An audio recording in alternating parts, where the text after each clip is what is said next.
अस्सलाम वालेकुम रहमतुल्लाहि व बरकातुहू। मसूद रेज़ा अब्बासी एक दफ़ा फिर आपकी खिदमत में हाज़िर है। उम्मीद करता हूँ आप सब लोग खैरियत से होंगे। आज का जो टॉपिक है वो बहुत इम्पॉर्टेंट है और उसे हम नाम देते हैं एम्प्लॉयबिलिटी स्किल्स का।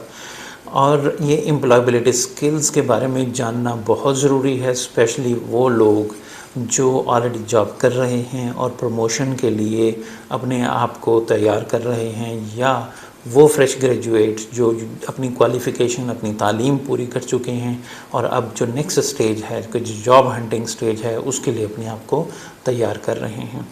एम्प्लॉयबिलिटी स्किल बेसिकली एक कम्बिनेशन है मुख्तलिफ़ स्किल्स का जो एक एम्प्लॉयर हमेशा देखता है, यानी कि क्या एम्प्लॉय या कैंडिडेट कैपेबल है उन चीज़ों को करने के लिए।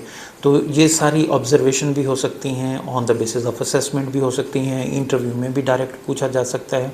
और ये स्किल्स जो हैं ये बहुत इम्पॉर्टेंट हैं, ना सिर्फ जॉब के लिए बल्कि अगर आपका अपना बिज़नेस भी है तो उसके लिए भी ये स्किल्स होना बहुत ज़रूरी है।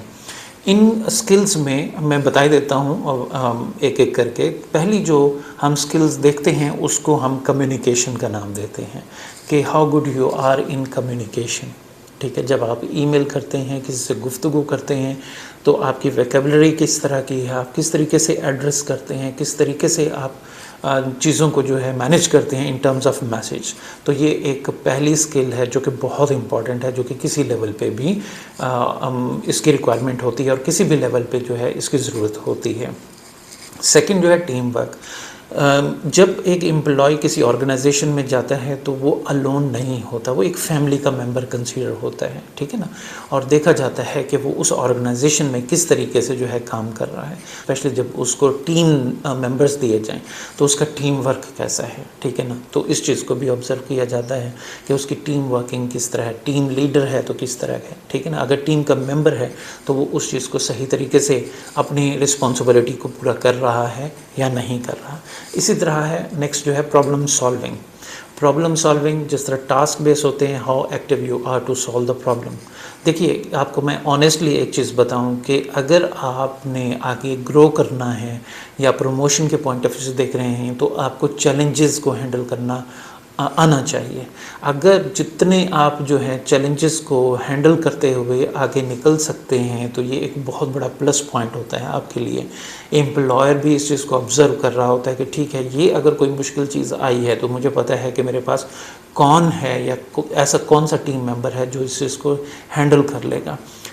मेजॉरिटी ऑफ एम्प्लॉयज़ जो होते हैं वो नॉर्मल टास्क बेस पे चलते रहते हैं, जो हर कोई कर सकता है, लेकिन जो प्रॉब्लम्स को सॉल्व करते हैं वो की एम्प्लॉयज़ होते हैं। और अगर कहीं पे डाउन साइजिंग भी होती है, जहाँ पे एम्प्लॉयज़ को निकाला जाता है या कम किया जाता है, तो उसमें वो की एम्प्लॉयज़ को जो है नहीं निकाला जाता, क्योंकि किसी भी तरह की प्रॉब्लम होती है तो एम्प्लॉयर को पता होता है कि ये मेरे की एम्प्लॉयज़ हैं जो इस सिचुएशन को हैंडल कर लेंगे।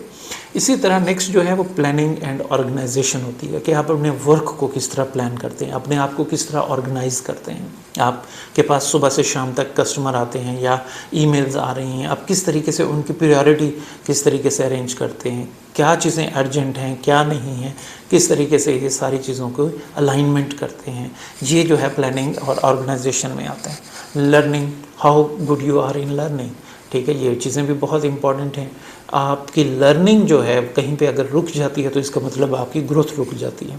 हम देखते हैं कि कुछ इस तरह के सेक्टर हैं जहाँ पे लोग एम्प्लॉय के बीइंग एम्प्लॉय एक लेवल को ज्वाइन करते हैं और एंड तक वो उसी लेवल पे ही रह जाते हैं।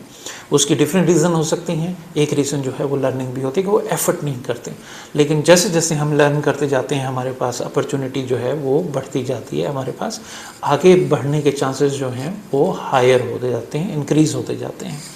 इसी तरह इनिशिएटिव, और आप अब अपना बिज़नेस कर रहे हैं तो आप इनिशिएटिव किस तरीके से लेते हैं, बीइंग एम्प्लॉय भी आप किस तरीके से इनिशिएटिव लेते हैं। मतलब ये है कि एक तो ये होता है कि आप बैठे रहते हैं और इंतज़ार करते हैं कि आपको टास्क दिया जाए फिर आप करें। दूसरा ये है कि आप खुद इनिशिएटिव लेते हैं कि आपकी ऑर्गेनाइजेशन के लिए कौन सी चीज़ बेहतर है, आपके लिए कौन सी चीज़ अच्छी है, आपके बिज़नेस के लिए कौन सी चीज़ अच्छी है जो बेनिफिट देगी एम्प्लॉयज़ को भी बिज़नेस को भी, तो आप उस पर जो है इनिशिएट लेते हैं।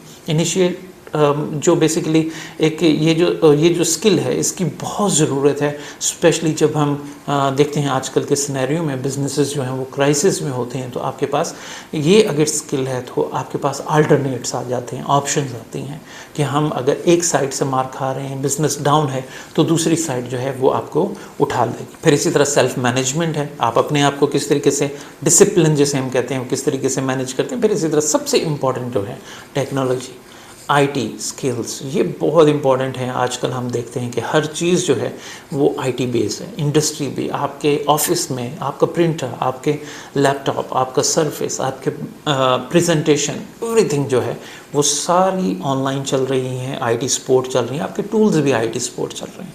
तो how good you are in that, ठीक है। ये भी बहुत ज़रूरी होता है कि कम से कम आपके पास जो बेसिक जो स्किल्स असेस की जाती हैं, जिस तरह एक कॉमन अगर हम वाइट कॉलर जॉब की बात करते हैं, जिस तरीके से हम कहते हैं ये एक अकाउंटेंट है या एक बिज़नेस है, उसको क्या कम से कम आना चाहिए। मैं कहूँगा एमएस ऑफिस तो कम से कम आना चाहिए, उसे पता तो होना चाहिए कि एमएस ऑफिस क्या है, उसके फंक्शंस क्या हैं। तो ये कुछ स्किल्स हैं जो एक सेट में होती हैं और जो एक एम्प्लॉयर एक्सपेक्ट करता है, और इंटरव्यू में भी इससे रिलेटेड क्वेश्चंस हो सकते हैं। अब इसकी बेहतरीन एक्सरसाइज कहाँ होती है? बेहतरीन एक्सरसाइज स्टूडेंट्स जो अपना फाइनल प्रोजेक्ट कर रहे होते हैं, वो अगर इन स्किल्स को उस प्रोजेक्ट के साथ एम्बेडेड कर लें और इन स्किल्स को भी डेवलप करें, तो वो प्रोजेक्ट जो है बेसिकली एक उनके लिए एक ऐसा सक्सेस रेट क्रिएट करेगा कि उनको इंटरव्यू में और उनको मार्केट में जहाँ पे वो इंटरव्यू के लिए जाते हैं, उनके चांसेस जो हैं वो इंक्रीज़ हो जाते हैं। जी, ये था आज का टॉपिक जो कि एम्प्लॉयबिलिटी स्किल्स का, जिसे हम नाम देते हैं। आप के पास अगर कोई क्वेश्चन हो इससे रिलेवेंट तो please feel free to contact me. आप मुझसे किसी तरह भी मेरा ईमेल पे आप मुझे ईमेल कर सकते हैं, ठीक है, या सोशल मीडिया चैनल्स जो हैं उस पर आप अपना कमेंट्स कीजिए। मैं इंशाल्लाह आपके क्वेश्चंस का आंसर करूँगा। अपना ख्याल रखिएगा। अगली दफ़ा फिर मुलाकात होगी एक नई वीडियो के साथ। अस्सलाम वालेकुम रहमतुल्लाहि व बरकातहू।